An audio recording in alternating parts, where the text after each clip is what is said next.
Okay, so this is day 27 of 27 of being housed, and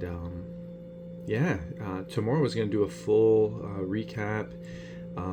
Today this will be kind of a minor recap, but I'm just about to do some work here on the computer, some work on the document, airports and people watching, and I'm quite happy with the progress that has occurred. And I actually just awoke from a really a really nice 20-minute nap, and then I had some milk and a banana. One thing I wanted to share is this is just going to be something real simple, straight to the point, and it's wise to share these things and to repeat these things over and over again. But I think of the adage, you are what you eat. And we understand that. So, like who I am right now in terms of like physically, and not just like the way I look, but the way my body is operating, my internal organs, my thoughts, everything. They're all in accordance to the minerals, the nutrients, and the food that I've been eating, but also the order of the food that I've been eating. And it's the same thing with the things that we watch, the same things that are the things that we ingest, the things that we read, even the things that we speak. When we speak something out, it goes into like the atmosphere around us, and it comes back into us through our ears. And I was just thinking about how important it is to be aware of this. And my goodness, so I talked extensively about the difference between a state and season. So with impoverishment, it's a wonderful opportunity for me to not only, if I'm able to, while I'm going through these things, to capture the moments, to capture the events, and to reveal them to you as I go through them, so they can be seen for exactly what they are. The things that are often hidden can be brought out into the light, so we have more information to maybe see the hindrances that we normally do not see, or the hindrances that normally do not make it into our variables of consideration, because of our perception is, it's our perception primarily comes from the way we perceive things, which can be jaded as well, but also from the group of people that we're around, that we listen to, and then the sources of information that we receive. Even if we're listening to music, the lyrics in the music, we might not realize what the lyrics say and like the deeper meanings to them, but if we sing them out loud, or even just the fact that we're hearing them, they're entering into us. It's the same thing with television shows, in movies, etc., etc.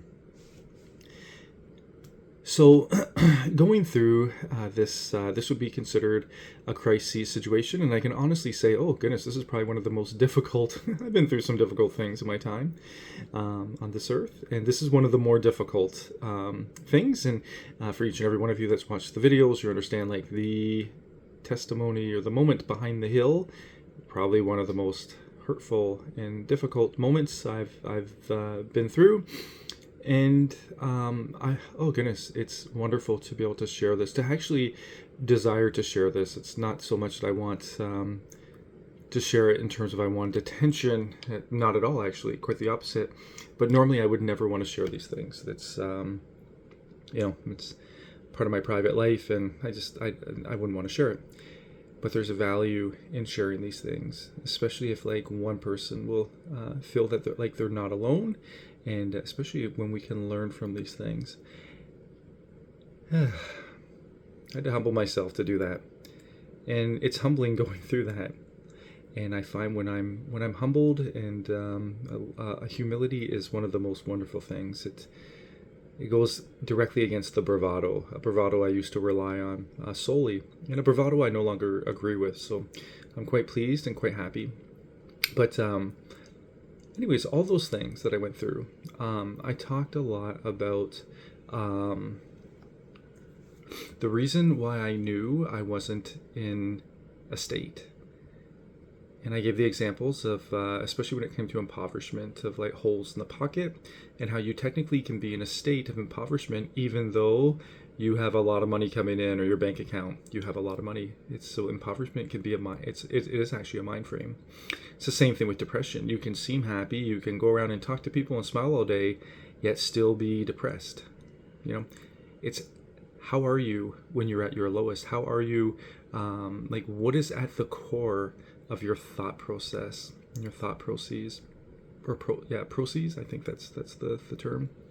I mean the plural version of processes. So I talked extensively about that, and one of the main things that I talked about was the importance of eating to live versus living to eat.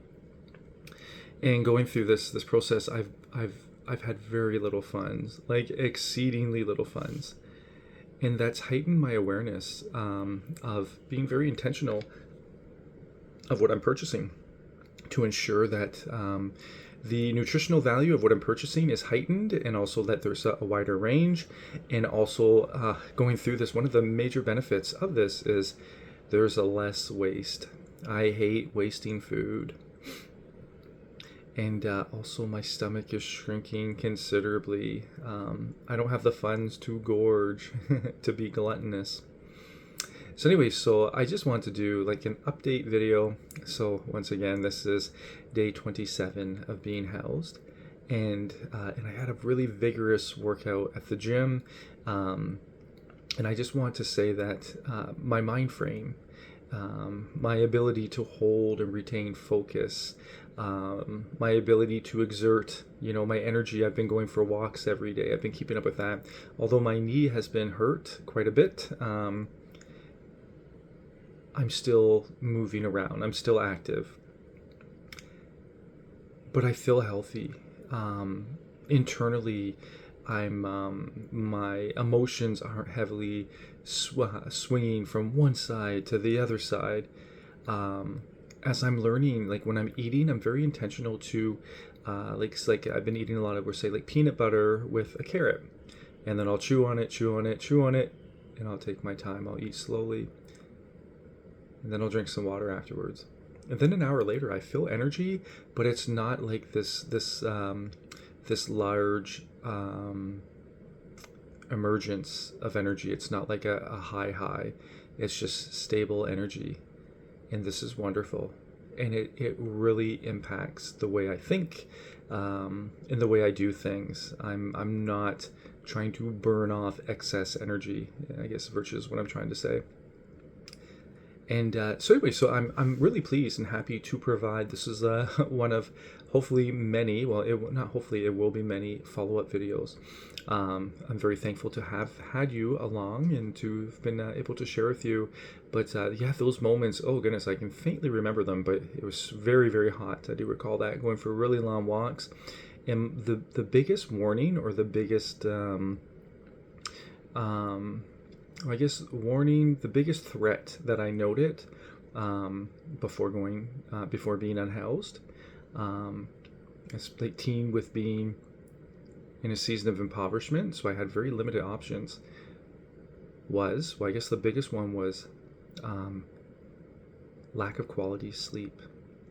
And then the second biggest one was not having the ability to purchase healthy food and then store healthy food. So I wouldn't have. So my diet would be at the goodness, what's the word for it?